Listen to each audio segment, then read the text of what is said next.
Anggota keluarga kerajaan Hollywood dan istrinya dilaporkan dibunuh di rumah mewah mereka di California Selatan. Rob Reiner dikenal sebagai bintang di tahun 70-an melalui acara All in the Family. Dia kemudian menjadi sutradara legendaris untuk film-film seperti When Harry Met Sally dan A Few Good Men yang dinominasikan untuk Oscar. Namun sekarang polisi sedang menggeledah rumahnya, mencari jawaban apakah Reiner dan istrinya telah dibunuh. Dan jejaknya tampaknya mengarah pada seseorang yang sangat dekat dengan mereka yang sekarang dikabarkan sudah ditahan. Kami sedang mengikuti kasus yang disajikan oleh Law and Crime. Saya Chris Stewart. Baik, informasi terus masuk saat kami bekerja hari ini. Kami telah melihat beberapa laporan mengerikan tentang kemungkinan yang terjadi pada Rob Reiner dan istrinya. Dan salah satu laporan yang baru saja masuk sangat mengejutkan, menyatakan bahwa diduga pembunuh mereka sudah ditahan. Sekarang, sebelum kita masuk ke detail tersebut, saya ingin menunjukkan kepada Anda suasana di luar ketika berita tentang kematian Rob Reiner dan istrinya menjadi publik. Inilah suasana di luar rumah mereka di daerah Brentwood, Los Angeles pada hari Minggu. Polisi memasang garis pembatas di rumah Rob Reiner, 78, dan istrinya, Michelle Singer Reiner, 68. Sekitar pukul 15.30, Departemen Pemadam Kebakaran Los Angeles menerima panggilan bantuan medis. Dan ketika mereka tiba, mereka menemukan sesuatu yang sangat mengerikan di dalam rumah itu. Rob Reiner dan istrinya ditemukan tewas dengan leher tergorok. Menurut TMZ dan melaporkan putri dewasa pasangan itu yang menemukan orang tuanya telah meninggal. Sekarang, sebagian besar informasi yang kita ketahui saat ini berasal dari media seperti TMZ dan People. Karena kepolisian Los Angeles berusaha menjaga kerahasiaan kasus ini. Mereka khususnya berusaha untuk tidak banyak bicara sepanjang malam, tapi itu justru menimbulkan banyak spekulasi. Pihak penegak hukum, sampai saat rekaman ini dibuat, belum mengonfirmasi apa yang diberitakan oleh media-media tersebut. Polisi hanya mengatakan bahwa detektif perampokan dan pembunuhan telah datang ke lokasi kejadian kemarin. Kepala, mengapa Anda tidak sungguh-sungguh mencari tersangka? Yakin sudah tahu pelakunya? Kami belum mengidentifikasi tersangka saat ini. Jadi Aryan, sebaiknya Anda cari tersangka agar tetangga di sini tidak khawatir soal keselamatan mereka. Ya, jadi saat ini setelah kami memastikan, jadi saya perlu semua orang memahami sesuatu. Ya, untuk mematuhi proses hukum, sebelum kami melakukan apapun di sini, kami harus mendapatkan surat izin penggeledahan karena ada masalah terkait hak berdiri di tempat tinggal ini. Jadi selama persyaratan hukum tersebut terpenuhi, kami bisa melanjutkan penyelidikan. Sekarang, ketika saya mengatakan bahwa kami belum mengidentifikasi tersangka, itu bukan berarti kami tidak mengerjakan kasus ini. Kami tidak ada mengidentifikasi seseorang sebagai tersangka sampai orang tersebut benar-benar diidentifikasi sebagai tersangka, dan kami secara hukum mencarinya jika memang ada kejahatan yang harus dilaporkan dan jika orang tersebut adalah tersangka dalam kejahatan itu. Apakah adalah yang... Tunggu dulu. Apakah itu menjawab pertanyaan Anda, Pak? Tidak? Oke. Apakah sudah tidak yang ditahani untuk diinterogasi? Apakah Anda sedang menginterogasi orang-orang yang mungkin menjadi tersangka atau orang-orang yang dianggap penting dalam kasus ini? Kalau secara khusus ini pertanyaan pertama Anda, tidak ada yang telah ditahani. Secara khusus untuk pertanyaan kedua Anda, tidak ada yang sedang diwawancarai. Cedera apa saja itu? Apa saja cederanya? Kita tidak akan, kami tidak akan berkomentar soal cedera saat ini. Informasi akan disampaikan dalam beberapa hari ke depan setelah dapat dipublikasikan. Jika itu bagian penyelidikan dan tak bisa dipublikasikan, kami tak akan merilisnya. Sekarang Anda bisa melihat perdebatan antara media, Departemen Kepolisian LA, dan orang-orang di luar rumah Brentwood. Sekarang, meskipun polisi berusaha keras untuk merahasiakan informasi tersebut, begitu banyak laporan yang telah bocor ke media. Dan bukan hanya identitas para korban terkenal seperti Rob Reiner, tetapi juga orang yang mungkin bertanggung jawab. Sejak itu berita ini sampai ke media. Kini, majalah People melaporkan keluarga Reiner berbicara dengan sumber yang menyebut putra dewasa pasangan itu diduga bertanggung jawab atas kematian orang tuanya. Saya akan jelaskan latar belakangnya sebentar lagi, tapi sekarang saya ingin membahas apa yang kita ketahui tentang jam-jam terakhir Rob Reiner. Faktanya, itu tampak seperti hari Minggu yang normal, setidaknya dari yang kita lihat. Eric Idle, aktor yang dikenal dari Monty Python, menulis di X usai berita kematian Rob Reiner tersebar, menyebut Rob Reiner pria yang menyenangkan. Saya berbicara dengannya tadi malam lebih dari 1 jam. Saya selalu menikmati kebersamaannya. Saya bertemu dengannya di rumah ayahnya tahun 1975. Dia bercerita kepada saya tentang syuting di Stonehenge dan pemikirannya untuk masa depan. Ini sangat menyedihkan. Saya akan merindukannya. Pria ini cerdas, berbakat, dan bijaksana. Sangat menyedihkan. Kutipan selesai. Sekarang, Reiner memiliki banyak teman di Hollywood. Dia lahir di Bronx, tapi dia benar-benar membuat namanya terkenal di California. Sebagai bintang, dia tampil di All in the Family yang tayang tahun 1979. Tentu saja, dia kemudian jadi sutradara legendaris. Kamu pasti ingat film terkenal tahun 1989, When Harry Met Sally. Itu bersama Billy Crystal dan Meg Ryan. Tahun 1992, dia menyutradarai A Few Good Men, drama yang dibintangi Tom Cruise dan dinominasikan film terbaik di Oscar. Maksud saya, dia berada di balik film-film klasik dan dia terus berakting sampai akhir hayatnya. Terus bekerja sampai akhir hayatnya. Dia baru tampil di acara The Bear tahun ini. Istrinya, Michelle Singer, ditemui saat ia menyutradarai. Saat Harry bertemu Sally, Michelle seorang fotografer profesional.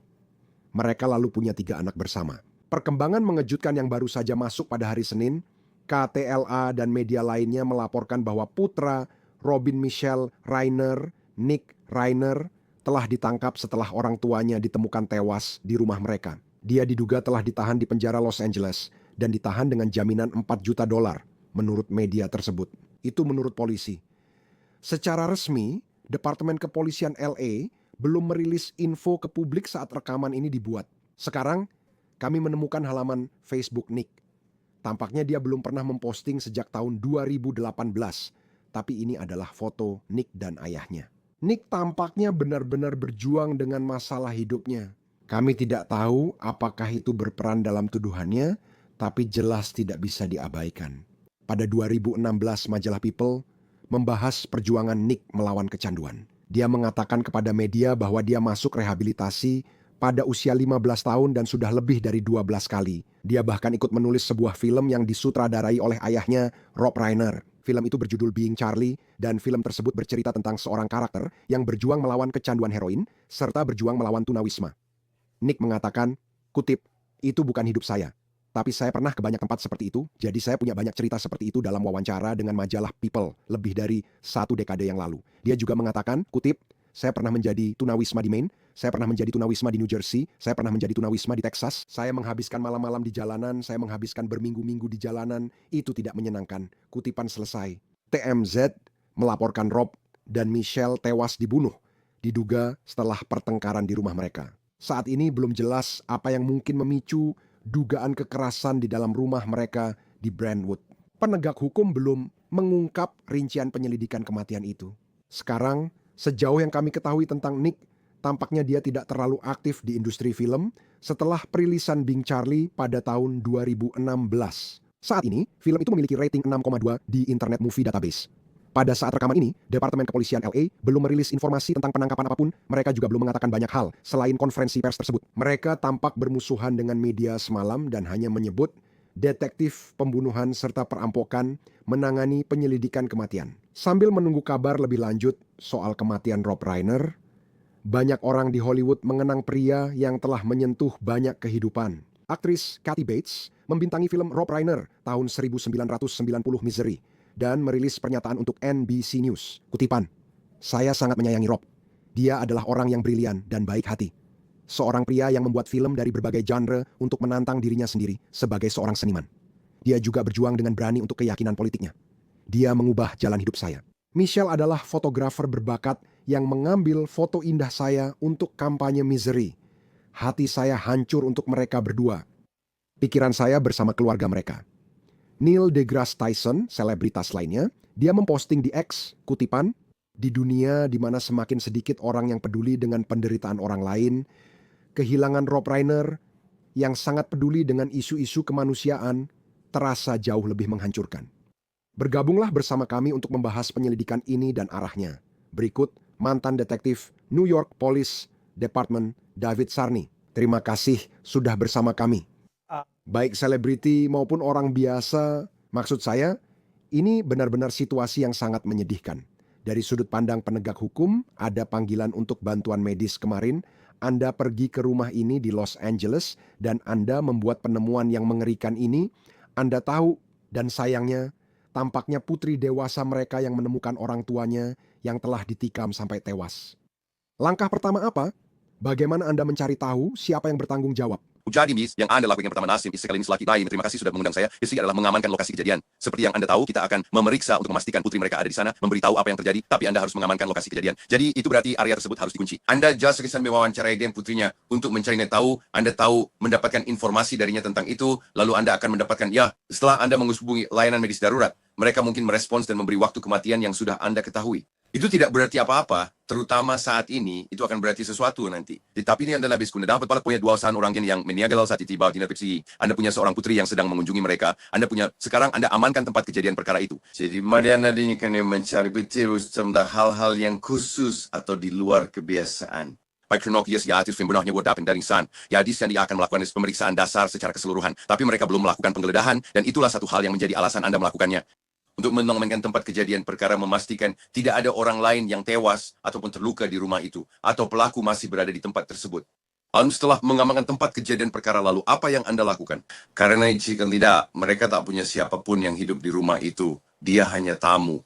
Anda akan membutuhkan surat perintah penggeledahan, jadi itulah sebabnya akan memakan waktu sedikit lama. Sunes Kamariada itu selesai, Anda hanya akan melakukan sebagian besar penggeledahan, bukan penggeledahan penuh. Jika melihat sesuatu yang jelas, amankan dan biarkan di tempatnya. Tunggu surat penggeledahan, lalu biarkan tim tempat kejadian perkara mengumpulkan bukti forensik. Saat itu di dalam rumah, Anda juga mencari tahu apakah ada kamera atau kamera ring di sana, apakah ada kamera pengawas di properti itu atau di sekitarnya. Saat berbicara dan mewawancarai putrinya, Anda mencari tahu kapan terakhir berbicara dan bertemu dengan mereka serta mengumpulkan informasi darinya. Dan sepertinya dia sudah membawa mereka ke saudara laki-lakinya. Ya, bagaimana menurutmu tentang itu? Karena maksudku, kamu tahu, kita sudah membahas riwayat hidupnya dan ini adalah pria yang berjuang melawan kecanduan. Dia juga pernah mengalami tunawisma. Dia membuat film tentang itu pada 2015. Saya tidak tahu apakah dia tinggal bersama orang tuanya. Tapi, ketika kamu punya saudara kandung dewasa yang baru saja menemukan orang tuanya, seperti yang kamu tahu, diberitakan bahwa wanita ini menemukan orang tuanya. Dan dia langsung berkata, inilah orang yang melakukannya. Bagaimana kamu menanganinya? Ya, sebagai penegak hukum? Nomor kamu soal disapiras sambil penyelidikan tanpa bias menganggap itu hanya petunjuk. Kata dia, lihat saudaraku dalam kasus ini. Jadi kamu tetap mempertimbangkan dia sebagai kemungkinan pelaku dan memastikan semua kemungkinan terbuka. Karena kamu tidak hanya karena seseorang bilang mereka pikir dia yang melakukannya, kita harus membuktikan bahwa memang dia yang melakukannya. Jadi itulah semua selesainya pakai aku kuas subisiani kaos penting stress positif berkamu bisa mengumpulkan informasi dan bukti untuk memastikan tersangka benar-benar pelaku kejahatan sehingga alasan tersebut menjadi bagian dari penyelidikan. Jadi dia memberimu petunjuk ke sana. Khususnya semua kawimnya wanidin, budet dia latar belakang terhadap orang ini berdasarkan apa yang dia katakan kepadamu dan segala tindak kriminal yang pernah dia lakukan, siapapun korbannya, kamu tahu. Dalam arti pelaku, segala latar belakang kriminalnya akan kita periksa. Lalu saat kamu menemukan orang ini, kamu juga menemukan saudara laki-lakinya. Kamu akan membawanya kembali dan melakukan interogasi tentang hal itu, tentang di mana keberadaannya selama waktu tersebut. Maksud saya, dia pulih, dia melihat situasi ini. Lalu kamu akan kembali dan pada dasarnya membuat garis waktu untuk saudara laki-lakinya tentang kapan terakhir kali dia melihatnya, kapan terakhir kali dia melihat mereka, dan semua hal itu. Dan kita tidak tahu. Maksud saya, dia membuat film tahun 2015 dan 2016 bersama ayahnya. Lalu sepertinya tidak banyak lagi. Maksud saya, sejauh yang tercatat di Internet Movie Database, sepertinya dia memang tidak terlalu aktif di industri film. Selama 1 dekade terakhir, ini adalah, kamu tahu, harus masuk ke tempat yang agak suram untuk menanyakan pertanyaan-pertanyaan seperti ini. Tapi maksud saya, jelas ini cara mengerikan 2 orang kehilangan nyawa. Saat mengumpulkan bukti, kamu tahu, kita pernah melihat kasus mati lemas dan pencekikan dibanding kasus lain. Dalam kasus ini, itu jelas. Ada banyak bukti di mana-mana, sayangnya, dengan cara yang diyakini bahwa keluarga Rainer dibunuh. Bagaimana hal itu mempengaruhi dalam membangun kasus Anda? Mengetahui bahwa Anda memiliki tempat kejadian perkara di mana akan ada banyak darah. Nah, itu dia. Anda tahu ganasnya serangannya. Kita tidak tahu jumlah luka tusukan mereka, tapi tampaknya leher mereka digorok menurut laporan. Namun kini, bila Anda melihat orang dicurigai dan adik perempuan bilang kakaknya terlibat, Anda akan mencari, dan dengan melihat parahnya luka pada para korban, pada Rob dan istrinya, Anda mungkin akan mencari luka di tangannya, atau luka bekas upaya membela diri. Karena Anda menghadapi dua orang yang pernah ditusuk, pasti ada usaha mereka membela diri dan menghentikan pelaku. Kita tidak tahu kamu di mana posisi jasad-jasad itu, kita benar-benar tidak tahu apa-apa, kita memang belum punya cukup informasi saat ini. Dan kita hanya berspekulasi tentang ini, tapi dua orang yang dibunuh, di suatu titik pasti ada yang mencoba menyerang pelaku, jadi Anda akan mencari luka, mungkin di tangannya, karena Anda tahu, dengan pisau penusukan itu bisa menimbulkan luka di tangan pelaku, jika ada keganasan. Terus jadi itu sesuatu yang asli dicari. Anda juga mencari luka di wajahnya, Anda juga saat menangani korban yang sudah meninggal di tempat, salah satu hal yang Anda perhatikan bukan hanya luka akibat kekerasan, Anda juga akan mencari bukti forensik apapun. Seringkali kita memeriksa bagian dalam kuku untuk melihat kemungkinan korban mencakar pelaku dengan jarinya. Dan ada sel kulitnya menempel di ujung jari mereka, di kuku mereka, atau di bawah kuku mereka. Jadi ada banyak hal. Kamu tuh tahu, ada korban yang sudah meninggal di tempat, ada bagian dari tempat kejadian perkara itu, dan meluas ke seluruh rumah. Kamu juga mencari senjata. Jika ada pisau yang terlibat sesuatu, apakah pisaunya sepada dibawa sendiri atau diambil dari dapur? Waktu tuh kamu bicara dengan putrinya, nah kamu tahu kondisi dapurnya. Saya tidak mengerti bagaimana kamu sebagai putri harus segera menjelaskan semua ini. Ya memang banyak hal. Ya kamu benar-benar harus menjadi... dia terlibat secara emosional dalam arti tertentu, bukan terlibat secara emosional, tapi lebih berempati, dan kamu benar-benar harus memahami bahwa ini adalah seseorang yang telah mengalami trauma berat. Kedua orang tuanya telah dibunuh. Dan sekarang kamu mencoba mengumpulkan informasi untuk menemukan pelakunya. Terus saya pun tahu kondisi emosional yang dia alami saat kejadian ini terjadi. Tapi kamu akan menanyakan pertanyaan seperti tentang dapur. Apakah ada yang hilang di dapur? Apakah ada pisau yang hilang? Mungkin itu pisau yang dipakai untuk membunuh Rob dan istrinya sekarang. Soal itu saja kita tidak tahu, polisi juga hampir tidak bicara apa-apa. Ini salah satu cerita seperti itu, terutama di Los Angeles jika melibatkan selebriti, orang pasti ingin tahu. Dan kita bisa membicarakan bagaimana polisi menangani informasi, setidaknya untuk beberapa jam semalam, kita akan lihat bagaimana mereka menanganinya hari ini.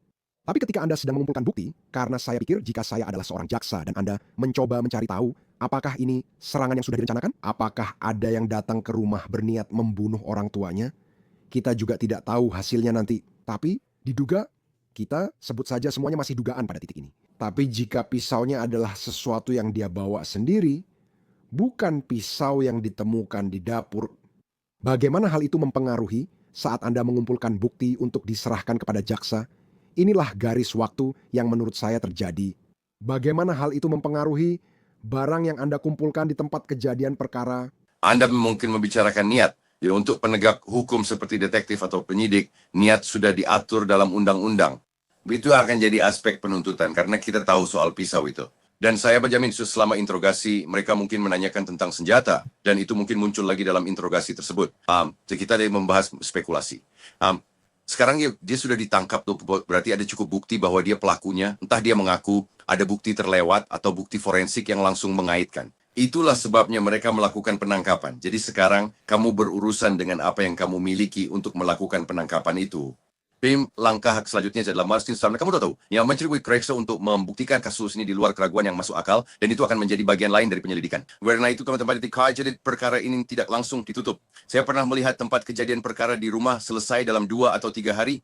Karena jika orang ini punya akses, dan kita melihatnya seperti ini, putrinya punya akses ke rumah, jika dia punya akses, lalu apakah ada kerusakan pada pintu, atau kerusakan, atau pintu masuk, atau jalan keluar dari lokasi lain di rumah. Kalau bicara soal latar belakangnya, dan ini sudah banyak diberitakan, maksud saya, sekali lagi, dia bahkan membuat film tentang itu, tahu kan? Dia berjuang melawan kecanduan heroin, berjuang melawan tunawisma.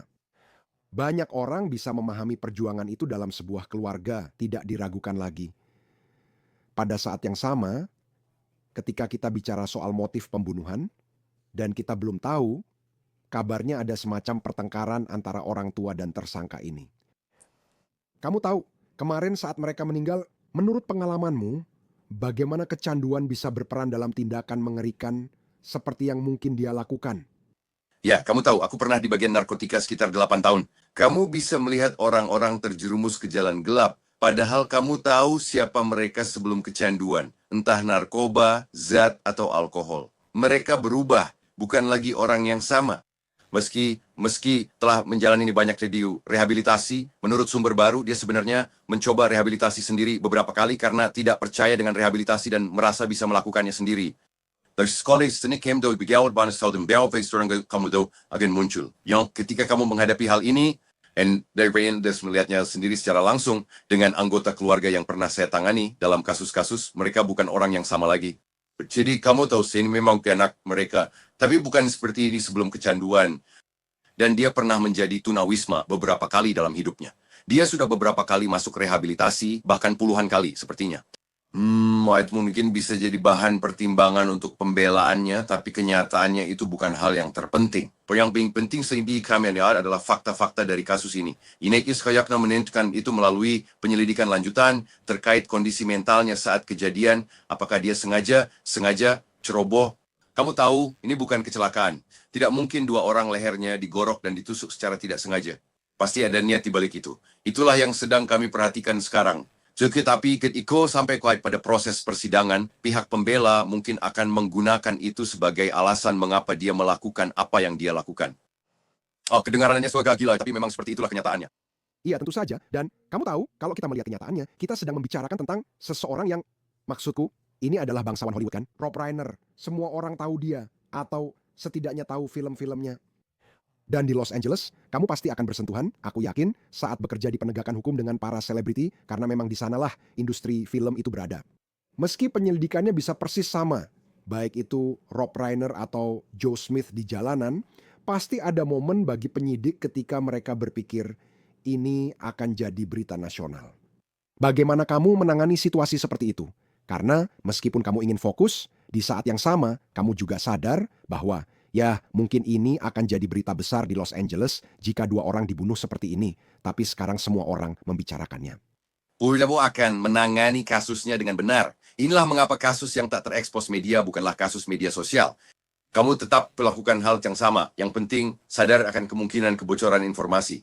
Itulah salah satu hal utama untuk kasus seperti ini. Ada kebocoran di luar sana yang tidak diinginkan oleh para penyidik agar orang-orang tahu, tapi entah di mana seseorang membocorkan informasi ini. Kamu berusaha menjaga semuanya tetap rapat di dalam unit itu sendiri, kamu berusaha menghindari hal-hal seperti itu. Masalahnya, semua orang ingin tahu informasi dan tiap departemen ingin mengetahui sesuatu.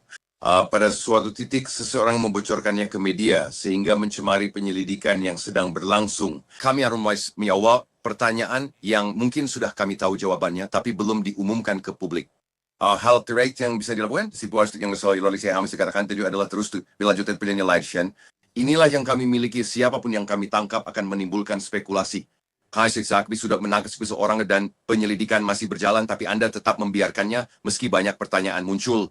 Dibutuhkan orang yang berpengalaman menyebarkan informasi ke publik untuk segera menghentikan hal ini sejak awal. Anda perlu konfrontatif dengan media, cukup menjadi pihak yang tetap hentikan, katakan inilah yang kami punya, hanya ini yang bisa kami sampaikan. Kami akan memberi pembaruan dalam 2 jam, lalu beri mereka B, 2 jam kemudian beri C, lalu D, itu saja yang ingin diberikan. Anda ingin memberi semua fakta, tidak ingin mereka membocorkan, tapi jika bocor, kita yang tentukan kebenaran. Media tidak selalu menyajikan kebenaran, itu hanya spekulasi. Polisi fokus pada fakta penyelidikan, itu yang kita cari di sini. Anda menonton konferensi pers malam itu dan memberi kredit pada Departemen Kepolisian LA karena berusaha memberikan informasi ke media. Anda tahu, mereka tahu bahwa kasus ini adalah alamat Rob Reiner. Kita tahu bahwa orang-orang yang dilaporkan meninggal di dalam rumah itu sesuai dengan usia Rob Reiner. Ini menciptakan situasi di mana petugas polisi mengatakan ini penyelidikan kematian dan detektif pembunuhan yang menangani.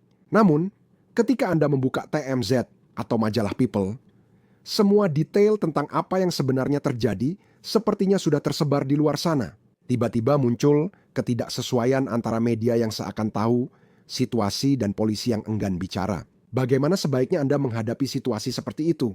Apakah sebaiknya memilih siaran pers daripada konferensi pers dalam situasi ini? Iya, saya selalu mengatakan ini di konferensi pers.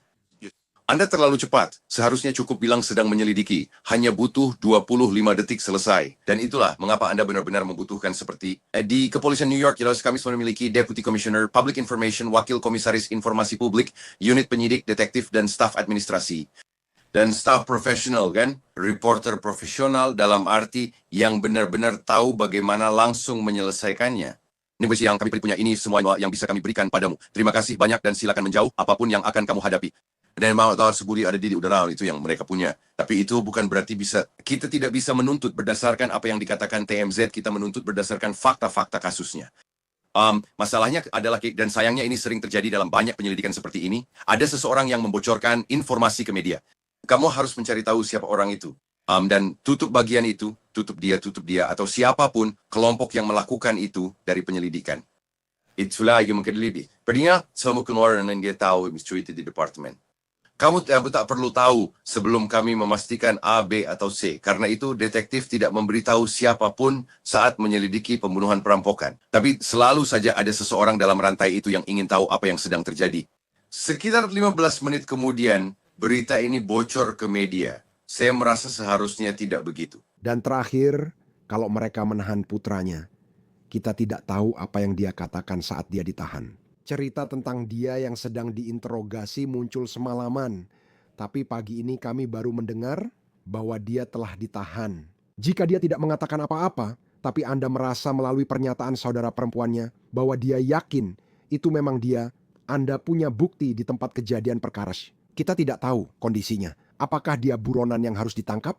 Kita benar-benar tidak tahu. Apa batasannya pada titik itu di mana Anda mengatakan, ini bukan sekadar menahan seseorang lagi, ini saatnya kita harus menuntut dia dengan sesuatu secara spesifik daripada membiarkan dia pergi dan entah kemana dia akan pergi? Ini sekali lagi, ini mungkin akan didiskusikan dengan kantor kejaksaan distrik. Karena Anda tidak akan melakukan penangkapan kecuali ada jaksa distrik yang mengatakan ya lanjutkan. Jadi Anda tahu kembali ke New York. Kami dia memiliki jaksa distrik khusus pembunuhan. Ketika ada penyelidikan pembunuhan, sebagai jaksa distrik sudah ada jaksa penuntut yang ditugaskan untuk kasus pembunuhan itu. Jadi kami bekerja sama dengan para jaksa distrik itu untuk memastikan inilah faktanya. Apa yang Anda ingin kami lakukan? Bisakah kita menuntut? Bisakah kita menangkap? Dalam kepolisian, penangkapan dilakukan jika ada dugaan yang masuk akal. Jaksa ingin memastikan kasus ini bisa dibuktikan tanpa keraguan bahwa yang ditangkap benar pelakunya. Jadi mereka telah bekerja sama dalam hal ini, dan saya jamin jaksa distrik telah memberikan lampu hijau kepada mereka. Dalam arti, untuk mengatakan ya, kita punya cukup bukti untuk melakukan penangkapan. Mari melakukan penangkapan ini, lalu lanjutkan penyelidikan yang berlangsung, hanya karena seseorang ditangkap bukan berarti kasusnya sudah selesai. Kita lihat saja perkembangan kasus ini. Sungguh kehilangan besar. Rob Reiner, istrinya Michelle, dan keluarga mereka sedang mengalami situasi yang sangat menyedihkan. Detektif pensiunan New York Police Department, David Sarney, senang sekali Anda hadir di Law and Crime. Terima kasih sudah datang. Jadi semua banyak, tetaplah aman. Itu saja kasus dari Law and Crime. Langganan di YouTube dan Spotify. Saya Chris Stewart. Sampai jumpa di lain waktu.